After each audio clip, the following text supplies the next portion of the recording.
This class we talk about the brain, and we are going to talk little bit about some foundation. So today on Monday, we are going to talk about two very big ideas, and these ideas are associated with Sigmund Freud and B.F. Skinner, and they're psychologists and behaviorism. And I want to talk about psychologists today and behaviorism next week. Now, one of the things that makes these theories so interesting is their scope. Most of the work we are going to talk about in the class, most of the ideas are narrow. So we are going to talk about somebody's idea about racist prejudice. But today, not the theory. We will talk about theories but they are not explanation of sexual attractiveness. Most theories are specialized theories, but these two views are grand theories. They are theories of everything, about everything that matters day-to-day life, child development, love, war, religion. Freud and Skinner had explanations of all of this. Now this is not a history. I have zero interest in describing history figures in psychology.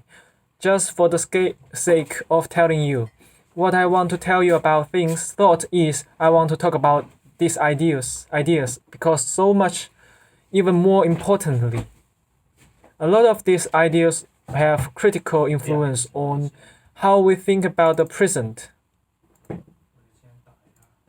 And that's there. Now, no matter better or worse, we live in the world profoundly by Sigmund. If I have to ask you to choose name of famous physical psychologist, that will be Freud. He must the most important psychologist. He has a profound on the 20th and 21st century. He was both on 1815. He spent most of life in Vienna, Austria, but he died in London. He escaped to London soon after retreating at the beginning of the World War II. As a Nazi began to occupy where he is the one of the most famous scholar, but he is not known for a single. Instead, he is known for the development of an encompassing theory, one that he developed over the span of many. He has in his time extremely well known, a celebrity recognized on the life and through. He was a man of extraordinary energy and productivity, in part because he was a very serious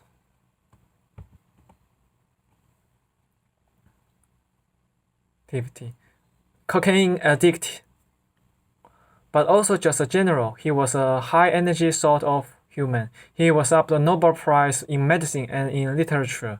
Didn't get either of one of them. Didn't get the prize in medicine because Albert Einstein. Everybody loved Albert Einstein. Well, Albert Einstein really wrote a letter because they asked the opinions of other Nobel Prize. He wrote, "Don't give to him. He's just a psychologist." Well, yes. Okay.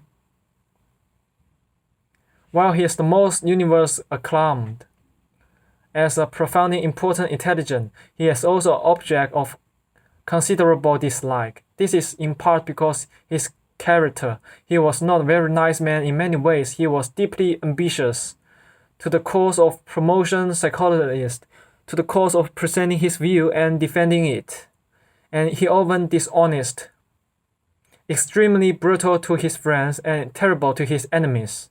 He was an interesting character. My favorite Fred story was, and he was living in Europe during the rise of the Nazis. He was ready to go to England. From, I think, either Germany or Austria, he had to sign a letter from the Gestapo. Gestapo agents interrupt him and demand he sign a letter saying that at no point he has threatened or by the Gestapo. So he signed the letter and he wrote underneath it, "The Gestapo has no harm to me. In fact, I highly recommend the Gestapo to everybody. He had a certain aggression to him.